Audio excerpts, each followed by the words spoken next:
Como a sua liderança pode ser transformada pela comunicação crucial e responsiva? Eu me lembro exatamente de uma empresa, na verdade uma indústria, e essa indústria, ela produz algo que todos nós aqui de alguma maneira consumimos, é da área de medicamentos. E eu comecei a falar sobre ambientes e contextos cruciais. E eu tive uma reação muito interessante, que de alguma maneira é esperada, pelo menos por mim. Eu disse que é possível dar feedbacks, às vezes duros, difíceis, só que de uma maneira que as pessoas elas consigam receber esse feedback sem grandes objeções, se você sabe dar esses feedbacks. E aí eu dei um exemplo. E nesse exemplo foi basicamente o seguinte: olha, você sempre entrega o relatório bem feito e no prazo certo, mas eu tenho percebido que os 3 últimos relatórios você atrasou. O que está acontecendo? O que eu posso fazer para lhe ajudar e a gente conseguir bater essa meta que depende do seu relatório? Aí essa pessoa levantou a mão, falou: Lucas, é bom isso, mas aqui eu sou bem direto. Aqui a gente, no calor do momento, não consegue fazer isso, minha equipe já me entende. Então eu não sou muito de ficar enrolando não para falar as coisas. Eu falei: ótimo, funciona? Funciona. Você tem certeza? Tenho certeza. Essa coisa de ficar enrolando eu não gosto muito não. Eu falei: então vamos lá. O problema é enrolar? Veja, como é que eu vou lhe dar um exemplo agora. E se você chegar e disser assim, vou usar um exemplo aqui do amigo querido Dória. Dória, você sempre entrega num prazo, mas hoje eu vi que você entregou o relatório com 3 horas de atraso. O que dá para a gente fazer para a gente melhorar isso? Que enrolação tem nisso aqui? Absolutamente nenhuma. Às vezes, uma palavra muda toda a relação que você estabelece com o outro. Às vezes, antes de você dizer algo crítico, se você disser assim: eu gosto muito do seu trabalho, só que a gente precisa hoje alinhar isso aqui que eu vi que não saiu muito bom. Quando eu fui dando vários exemplos, ele começou a repensar. E ele falou: é verdade. Porque eu tinha na minha cabeça associado de que eu tratar o outro de uma maneira mais polida, com uma estratégia mais empática, tinha a ver com enrolar.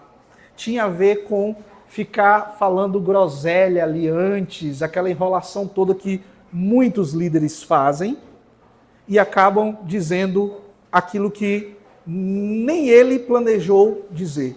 Não é sobre isso. Portanto, o que eu quero hoje abrir essa discussão a vocês é que a verdadeira transformação da liderança de vocês, ela não virá necessariamente de novas ferramentas. E estamos vendo a todo instante, semanalmente, a gente vê brotar uma nova ferramenta, sobretudo agora em tempos de inteligência artificial. Mas de onde que ela virá? Da forma como você se comunica, se relaciona enquanto líder em momentos que são tensos, críticos, difíceis. E a experiência que eu tenho adquirido como professor que resolveu não apenas compartilhar isso nas universidades, sou professor aqui da UFES, a gente tem uma trajetória de fazer treinamentos, palestras, conferências aqui, fora do país, USP, PUC. Quando eu resolvi trazer isso para aquilo que eu sempre quis fazer, já fazia antes de ser professor universitário, para organizações como empresas, eu comecei a adquirir uma experiência que as pessoas têm objeções de serem mais sábias nos seus relacionamentos e comunicação, porque elas muitas vezes não desenvolvem as habilidades de maneira bem orientada e adequada para a sua realidade. Porque o erro que pode acontecer aqui é, Lucas, isso é muito bonito você falando, mas no chão de fábrica, isso é muito difícil de colocar em prática. Eu vou dizer que nem no chão de fábrica. É muito complexo mudar comportamentos. No dia a dia é complexo. No entanto, quando a gente entra numa perspectiva e diz assim, não é fácil mesmo, mas eu sei que não é fácil, aquilo que eu estou aprendendo já disse que não é fácil, a transformação começa a acontecer. Veja, tem pessoas aqui que nunca participaram de treinamentos ou coisa do tipo. E tem pessoas aqui que participaram meses de treinamentos e sabem testemunhar a esse respeito. Depois eu vou querer até que vocês falem um pouco. Por quê? É a concretude e a dificuldade daquilo que é o dia a dia mesmo. Pois bem, eu selecionei 3 tópicos, e aí eu acho que a gente pode... Vocês já receberam o material aí, ótimo. Para a gente discutir hoje, existem vários tópicos que poderiam ser abordados aqui, mas eu selecionei 3. E o primeiro deles, para a gente transformar a liderança da gente pela comunicação crucial e responsiva, é o seguinte: praticar a empatia de maneira firme. Você pode ser polido não como algo que você um plástico que se quebra fácil, mas você pode ser polido como um mármore. Ele é polido e firme. E é assim o que eu tenho trazido como comunicação crucial, de maneira responsiva, de maneira sábia. Por quê? Existem momentos que nós precisamos dizer o que precisa ser dito. E que você pensa assim, como eu vou dizer isso? E você fica preocupado de dizer o que precisa ser dito para aquele funcionário ou até mesmo para o seu líder maior, porque é realmente algo tenso de dizer. E aí existem 2 reações possíveis, que são biológicas, que fazem parte daquilo que eu chamo de mentalidade reativa. Ou você foge, que é o silêncio. Olha, eu vou deixar do jeito que está, porque se falar com aquele funcionário, se falar com aquela pessoa, ela vem com 5 pedras na mão. Não é assim? Já vai dizer que a gente está cobrando demais. Você fica cheio de dedos, pisando em ovos. Ou então, você diz assim, problema dele o que ele vai entender, eu sou o líder aqui, eu preciso corrigir esse problema. E aí você entra na metáfora que eu chamo de explosão. A explosão não é você gritar ou coisa do tipo, é você dizer de qualquer jeito, de qualquer maneira. Isso eu chamo de mentalidade reativa, e ambas as atitudes são reativas. Então, o que é que nós precisamos? De uma empatia firme. Uma empatia firme, por quê? Empatia sem firmeza gera complacência. Aquela pessoa boazinha, que entende tudo. E existem líderes assim. Aquela pessoa que entende tudo quanto é problemas. E eu já passei mentorando, dando consultorias, e já vi perfis assim, trabalhando juntos. Aquele líder que era mais firme, e aquele líder que trabalhava junto com esse líder que era mais firme, que era mais acolhedor. E aí eu vou lhe dizer com quem as pessoas muitas vezes gostam de trabalhar. Existem aqueles que gostam de trabalhar com as pessoas que são mais acolhedoras e passam a mão pela cabeça, mas dá pouco resultado. E aquelas pessoas que são mais duras. Mas ao mesmo tempo, essas pessoas que são mais duras, elas ferem mais. E aí você tem problemas de também lidar com aquilo. Tem resultado, mas fere mais. E a pessoa boazinha, sabe o que falavam? Não gosto de trabalhar com fulano, porque ela passa muita mão pela cabeça das pessoas, as pessoas não mudam, as nossas equipes ficam frágeis e o problema vem pra gente. Mas fulano também é muito firme, que às vezes machuca. e aí da gente começar a trabalhar e dizer, o perfil de vocês duas é maravilhoso se bem trabalhado. Porque você consegue ter a pessoa que é mais afetuosa e a pessoa que é mais objetiva. E nós trabalhamos a desenvolver o que eu chamo de comunicação responsiva. O ambiente é crucial porque você está diante de metas, então você tem às vezes opiniões que são discordantes sobre assuntos sensíveis, com muita coisa importante em jogo, e emoções logo se afloram. Então as pessoas ficam logo tensas. E aí, qual é o ponto aqui? É que ou o bonzinho se manifesta e não diz nada, ou o explosivo se manifesta e dá problema também. Mas aqui, quando a gente desenvolve a comunicação responsiva, a gente diz a verdade, diz o que precisa ser dito e não perde a amizade, não perde a relação, muito pelo contrário, fortalece a equipe, a confiança, o relacionamento. É verdade? Verdade. E isso que eu estou falando para vocês é exatamente o que tem acontecido em empresas pequenas, de 10 pessoas, 50 pessoas ou de 1000 pessoas. Pois bem, olha o que acontece no cenário mundial. Está no material que a gente distribuiu para vocês, a consultoria Gartner, ela apontou que 75% dos líderes e gestores de RH, eles vão relatar que suas lideranças de média gerência aí estão sobrecarregadas pela expansão de suas responsabilidades. A gente acha que inteligência artificial, mais tecnologia vai nos ajudar e nos ajuda, mas a gente acaba sendo pedido mais, cobrado mais, já que a gente consegue agora desenvolver aquilo ali pela inteligência artificial. E 69% concordam que os líderes não estão equipados para liderar mudanças. Há um pensador chamado Edgar Morin, é um pensador da educação. E o Edgar Morin, já há décadas, me lembro muito bem que eu falava de Edgar Morin em 2012, em pós-graduações em 2012.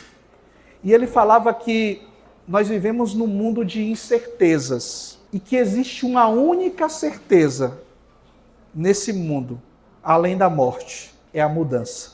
E quanto mais a gente avança neste século, nós estamos mais ansiosos porque a gente dorme hoje e a gente não sabe qual é a mudança do mercado de amanhã.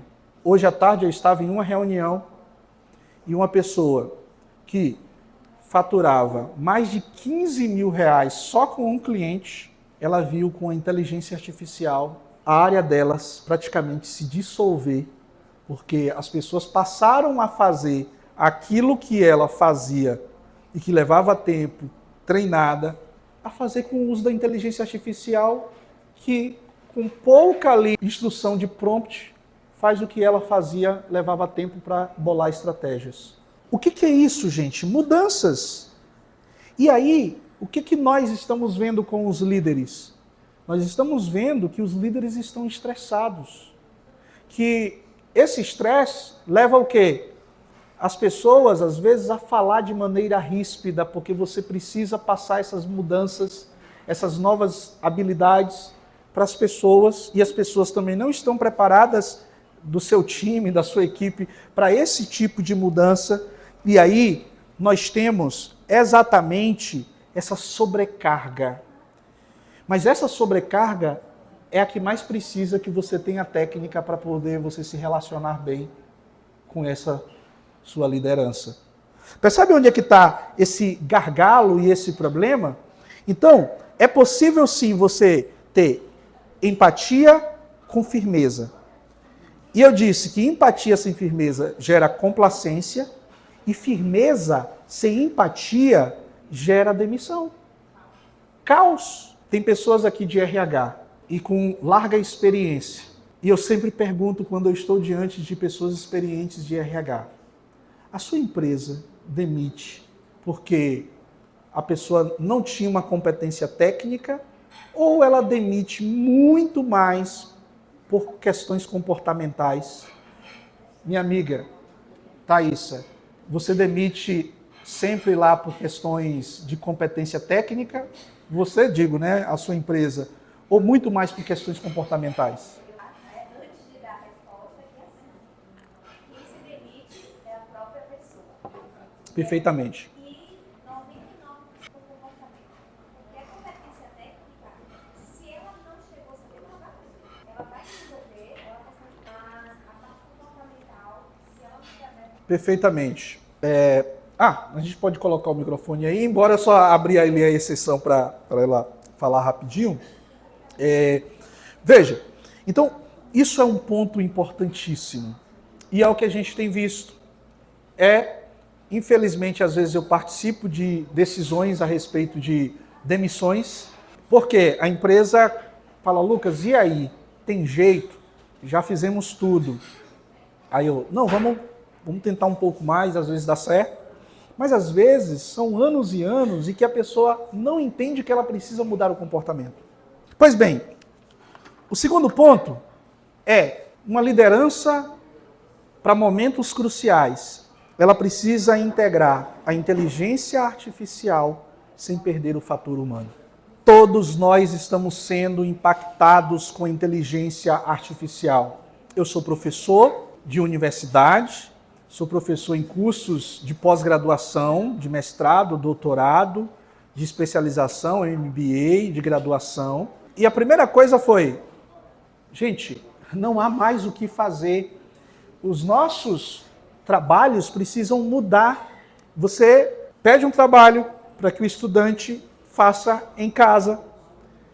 E você sabe que boa parte daqueles trabalhos vai vir feito com inteligência artificial. Já não dá para treinar aquela capacidade ou habilidade do jeito que se treinava antes. Então a gente precisa se reinventar e precisa trazer a inteligência artificial como parceiro, como parceira. Então quanto mais digitais vão se tornar e estão se tornando os processos, mais as habilidades puramente humanas se tornam o maior diferencial de um líder. Tem líderes que estão desesperados. Meu Deus, e agora eu preciso aprender esse negócio de inteligência artificial? Vou te dizer, é muito fácil. Porque temos especialistas e especialistas aí. Você sabe o que vai ser o difícil e o que tem sido? É você não se deixar ser consumido pela lógica da inteligência artificial. Você não se deixar ser emburrecido porque você terceiriza as suas habilidades humanas para aquilo que a inteligência artificial nunca vai dar conta. Decisões, muitas delas têm sido tomadas por inteligência artificial. Mas a verdade é que existem decisões que só você, somente você, vai ser capaz de tomar, sim, com a ajuda da inteligência artificial. E quando nós pensamos, então, nessa integração, nós precisamos, como líderes, começar a pensar o que é que a inteligência artificial pode me ajudar, mas o que é que somente eu consigo fazer enquanto líder. E eu poderia citar aqui relatos de várias empresas, por exemplo, tem uma empresa sueca de tecnologia financeira que o líder simplesmente substituiu 700 agentes de atendimento por inteligência artificial.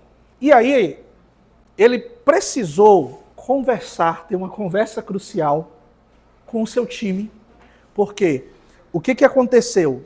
Esse time precisou redefinir as habilidades, porque certas coisas que eles faziam, a inteligência artificial já estava fazendo por eles.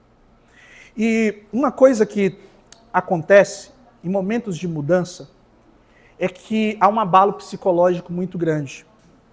Um dos diretores da Sabesp, eu fui fazer uma palestra em São Paulo, e ele me procurou depois de ouvir uma palestra e falou, Lucas, a gente precisa desse treinamento lá, Porque acabou de ser privatizada a Sabesp e as pessoas estão psicologicamente adoecendo, porque houve uma demissão voluntária, mas aqueles que ficaram estão inseguros, com muito medo. Enquanto líderes, nesse momento de tecnologia, as pessoas estão inseguras. Os liderados de vocês estão inseguros.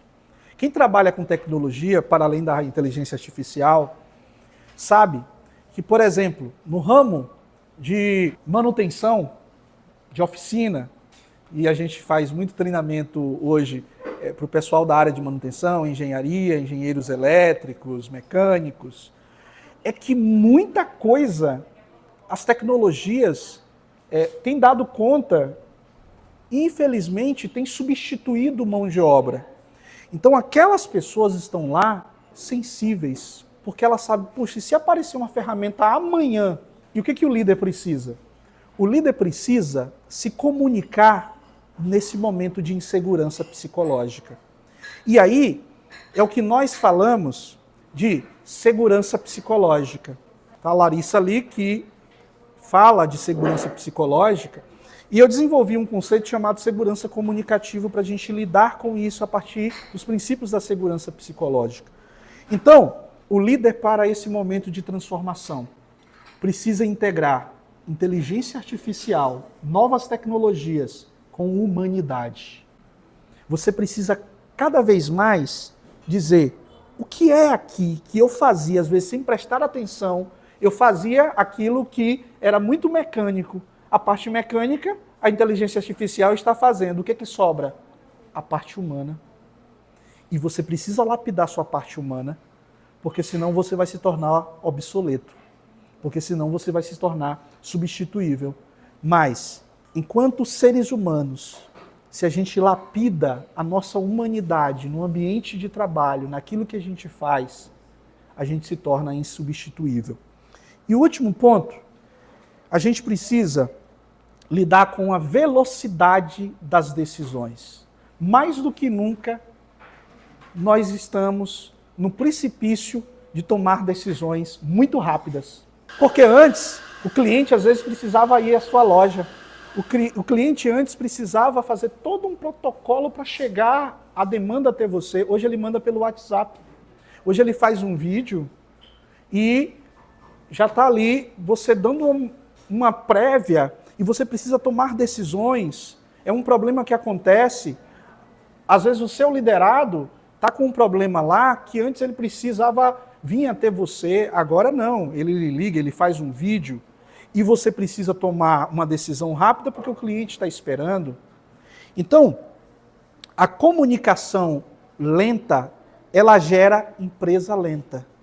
Mas se a gente sabe como comunicar de maneira mais eficiente, eficaz e com segurança, isso vai trazer resultados com maior efetividade e também com mais segurança.